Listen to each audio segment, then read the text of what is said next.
नमस्कार जय जगन्नाथ मु शंभुजी आपन को स्वागत करुच्ची पुणी एक नुआ वीडियो रे। तो फ्रेंड्स ये ओडिशा सरकार ये सुभद्रा योजनार नुआ प्रयास समस्त ओडिशावासी मानक पई एक खुशी खबर थिला।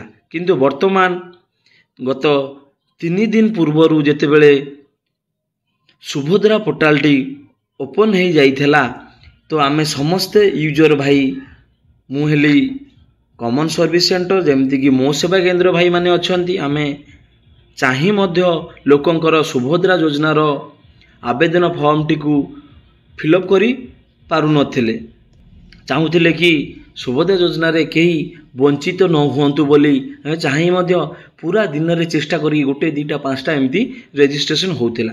तो मु जेते बेले आज मॉर्निंग रे उठिकी देखिली कि ना हुए तो दिन में सर्वर इश्यू रोची आम मॉर्निंग रे उठिकी रजिस्ट्रेशन करवा। तो मु जेते बेले मॉर्निंग रे उठिकी सुभद्रा योजनार वेबसाइट ओपन कली तो के भलिया प्रॉब्लम देखौची आपण मध्य लाइव देखि नियंतु। तो ऑफिशियली लॉगिन रे जाई कि मोर सीएससी आईडी तो मु सीएससी रे लॉगिन कली। देन लॉगिन करि सल्ला परे कि प्रॉब्लम देखौची आपण मध्य जानि रखंतु। जदि आपण बीएलई यूजर हेइथेबे किबा मो सेवा केंद्र रे यूजर हेइथेबे तो मु रिक्वेस्ट करिवि कि आपण माने दया करिकि कही सुभद्रा पोर्टाल रे वर्तमान रजिस्टर करांतु नाही।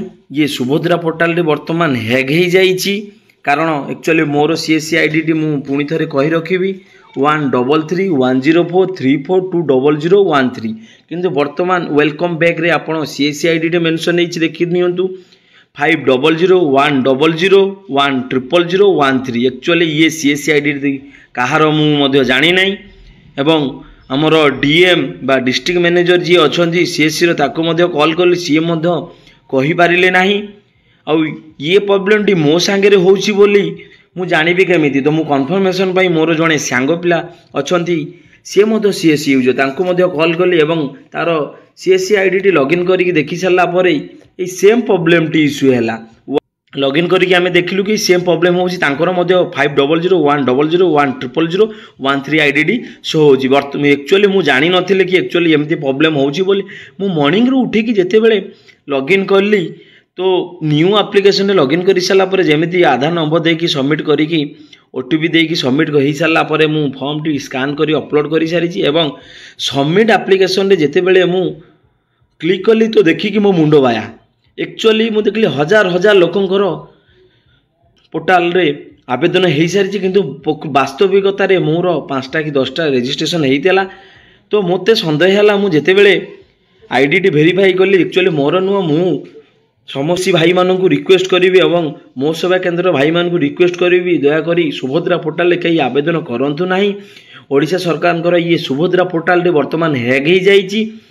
आउ जदि यही मुहूर्त रे आपण के लॉगिन करिकि न्यू एप्लिकेशन सबमिट करूछंती ताहाले मु कहिबि कि ये डाटा हमर लीक होउची। तो रिक्वेस्ट करिछि जे जाए ये प्रॉब्लम टी सॉर्ट आउट न होउची समस्त बीएलई भाई एवं मो सेवा केंद्र भाई माने दया करिकि सुभद्रा योजनार ये स्कीम पाई आवेदन करंतु नाही। जदि वीडियोटी भल लागिला ताले लाइक करंतु शेयर करंतु एवं कमेंट करंतु एवं इनफॉर्मेटिव हेइथिले अन्य बीएलई भाई मानू मो सेवा केंद्र भाई मानू शेयर करंतु। रहिली नमस्कार जय जगन्नाथ।